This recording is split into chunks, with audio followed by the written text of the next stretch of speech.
In this episode, we move from individual AI threats to something bigger and more practical. How an organization runs a threat and vulnerability management program that actually covers AI systems. When you are new to cybersecurity, it is easy to picture vulnerability management as a simple loop of scanning computers, patching software, and then scanning again. That loop still matters, but it misses a lot of AI risk because many AI failures are not missing patches. They are weaknesses in data, model behavior, access boundaries, and operational monitoring. A real program needs to see the full AI system, not just the servers it runs on, and it needs to treat model changes and data changes as security-relevant events. Your goal here is to learn how to evaluate whether a program is real or just paperwork, and whether it has coverage for the unique influence channels that can change what an AI system does. By the end, you should be able to listen to a description of a program and quickly spot the gaps that would leave an AI deployment exposed. Before we continue, a quick note. This audio course is a companion to our course companion books. The first book is about the exam and provides detailed information on how to pass it best. The second book is a Kindle-only ebook that contains 1,000 flashcards that can be used on your mobile device or Kindle. Check them both out at cyber.author.me in the Bare Metal Study Guide series. Start by understanding what we mean by threat management versus vulnerability management, because people often blend those terms together. Threat management is about identifying what could attack you, how it might happen, and why it would matter, including the attacker's goals and the likely pathways. Vulnerability management is about identifying weaknesses in your environment that make those attacks possible or more damaging, and then reducing those weaknesses over time. In classic IT, vulnerability management often focuses on software flaws and missing updates, while threat management focuses on external actors, phishing campaigns, and malware families. In AI, threats and vulnerabilities stretch into different areas: the data supply chain, model interfaces, prompt handling, integration points, and the operational decisions the model influences. Evaluating the program means checking whether it connects these pieces into one view, rather than treating the model like a magical black box that sits outside the normal security process. A program that only scans servers but never tests model behavior is not wrong, but it is incomplete, and that incompleteness is exactly where real incidents happen. A useful way to evaluate coverage is to map the AI system into components that can each carry risk. There is the infrastructure layer, which includes compute, storage, networking, and identity, and that resembles normal IT. There is the model layer, which includes the model artifact, its configuration, and any system instructions that control behavior. There is the data layer, which includes training data, fine-tuning data, retrieval sources, and the flow of new data into the system over time. There is the interface layer, which includes prompts, user interactions, and any application logic that wraps the model. There is also the integration layer, where the model connects to tools, internal databases, or workflows, which is where impact often becomes real. A mature program has some way to track vulnerabilities and threats in each layer, and it does not pretend that a single security tool can measure all of them. When you hear that a program covers AI, you want to hear evidence that these layers are included in scope and handled with appropriate methods. One of the clearest signs of real coverage is whether the program maintains an accurate inventory of AI assets, because you cannot manage risk in systems you cannot name.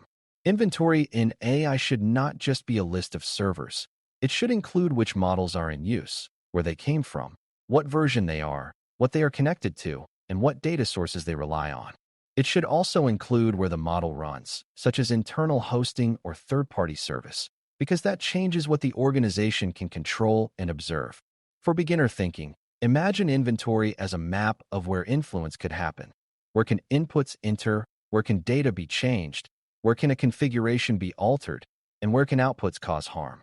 If an organization cannot quickly answer basic questions like which products use which model or which internal data sources are attached, then threat and vulnerability management will be reactive and incomplete.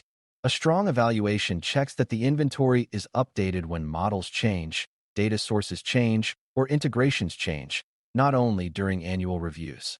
Another key indicator is whether the program treats model and data changes like the kinds of changes that deserve security review. In normal IT, a patch changes software, and it can introduce new bugs, so change management exists to reduce surprise. In AI, updating a model can change behavior in non-obvious ways, and updating data can shift what the model produces even if the model file stays the same. If the program does not watch those changes, it can miss the moment when new vulnerabilities are introduced. For example, adding a new retrieval source might expose sensitive documents, or a new fine-tuning set might increase the chance of leaking internal phrases, or a prompt template change might accidentally remove a safeguard. A real program defines what counts as a significant AI change, who approves it, what testing must happen before release, and what monitoring confirms that the release behaved as expected. When evaluating, you listen for a process that treats AI changes as security relevant, not as minor product tweaks. Vulnerability discovery in AI requires more than classic scanning, and that is another place where programs often look good on paper but fail in practice. Scanners can find missing patches, weak configurations, and exposed ports, but they cannot tell you if a model can be manipulated through prompts or if a retrieval system will pull sensitive content. A real program uses additional methods, such as structured testing of model behavior under adversarial inputs, review of prompt injection risk, and checks for data leakage patterns. It may also include validation that training and retrieval data sources meet integrity and privacy expectations. The point is not that every organization must use advanced research techniques. The point is that they must acknowledge the blind spots of their existing tools and fill those gaps with deliberate testing and review. Evaluating real coverage means asking whether they have a repeatable way to find AI-specific weaknesses, not just a vague statement that the vendor is secure. Threat intelligence and threat modeling also look different for AI, and a strong program adapts without getting overwhelmed. In classic IT, threat intelligence might mean watching for new malware or new exploitation techniques. In AI, it can also mean tracking patterns like prompt injection techniques, data poisoning attempts, new approaches to model extraction, and abuses of model-connected tools. A good program does not need to chase every headline, but it should have a way to translate emerging AI threats into concrete checks in the environment. Threat modeling, in plain terms, is imagining how an attacker would move through your system, and AI adds new paths, such as influencing data sources or steering the model's behavior via language. When you evaluate, you want to see whether the organization has identified its most likely AI abuse scenarios, especially those tied to business impact, and whether those scenarios drive actual control improvements. If threat modeling exists only as a document and never changes what gets tested or monitored, it is not providing real coverage. Prioritization is the heart of vulnerability management, and AI forces you to prioritize based on impact and exposure, not just technical severity scores. In classic IT, people often lean on severity ratings for known software flaws. In AI, many weaknesses do not have neat universal scores, so prioritization needs a clearer connection to what the model does and what it can affect. A model that writes marketing text has different risk than a model that influences access decisions or incident triage. A model exposed to the public has different risk than a model used by a small internal group. A model connected to sensitive internal data has different risk than a model limited to public information. A real program has a risk-based method to decide which models get the most testing, the strongest monitoring, and the fastest remediation timelines. Evaluating this means checking whether they can explain why they focus on certain AI deployments first, and whether that explanation makes sense based on exposure and business consequences. Remediation for AI vulnerabilities also looks different, and you can evaluate it by checking whether the program has more tools in its toolbox than patching. Sometimes patching is still the answer, especially if a weakness is in the surrounding software. But AI vulnerabilities might be reduced by changing access boundaries, hardening prompts and system instructions, limiting tool use, tightening retrieval sources, adding output constraints, improving monitoring, or changing data governance. In some cases, the right response is to pause an integration until better controls are in place, because the risk comes from what the model can do, not from a specific bug. A strong program defines remediation options for different categories of AI weakness and assigns ownership so fixes actually happen. When evaluating, you want to see whether issues are tracked to closure with evidence, not just noted as accepted risk without a clear decision process. The presence of meaningful remediation pathways is one of the best signals that the program is designed for reality, not for audits alone. Detection and monitoring are part of threat management, and for AI, they should include signals that are unique to model abuse. Classic monitoring includes logs of authentication events, network connections, and system errors.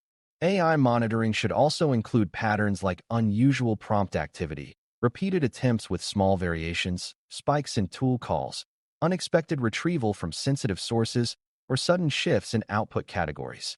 It can also include signs of model extraction attempts, such as high-volume queries that systematically explore inputs. The goal is not to monitor every word a user types, but to identify behavioral patterns that suggest someone is probing, abusing, or attempting to steal value. Evaluating this area means checking whether the organization collects the right kinds of logs, whether those logs are protected and retained, and whether someone is responsible for reviewing alerts and responding. If monitoring exists but no one can explain what they look for, then it will not catch real abuse early. A strong program also includes verification, meaning it checks that controls still work as the model and environment change. This is especially important because AI systems often evolve quickly, with frequent prompt updates, model version changes, data refreshes, and new integrations. Verification can include periodic retesting of known failure modes, replaying adversarial test cases after updates, and validating that guardrails still block the behaviors they are supposed to block. It can also include checking that access controls remain least privilege and that retrieval sources have not quietly expanded.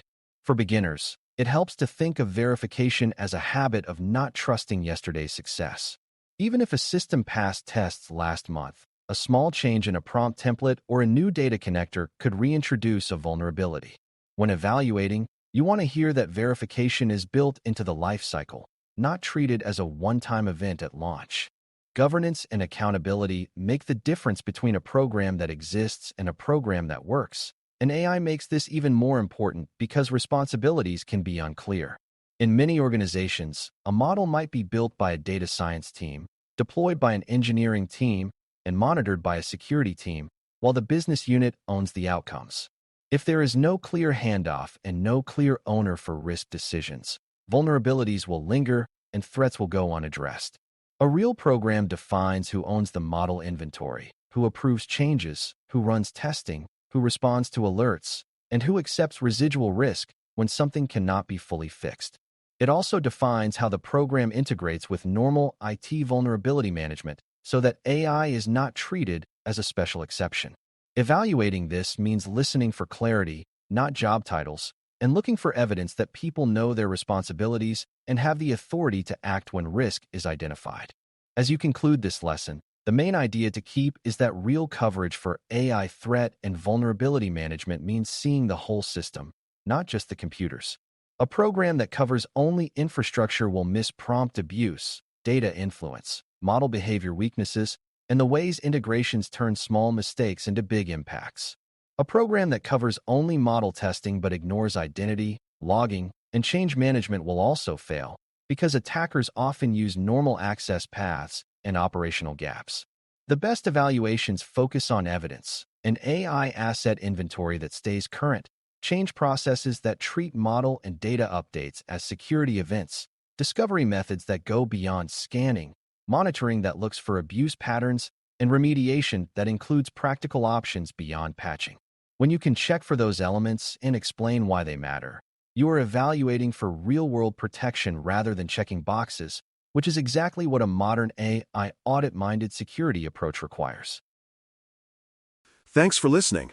For more audio courses, daily newsletters, and more, please visit DailyCyber.News.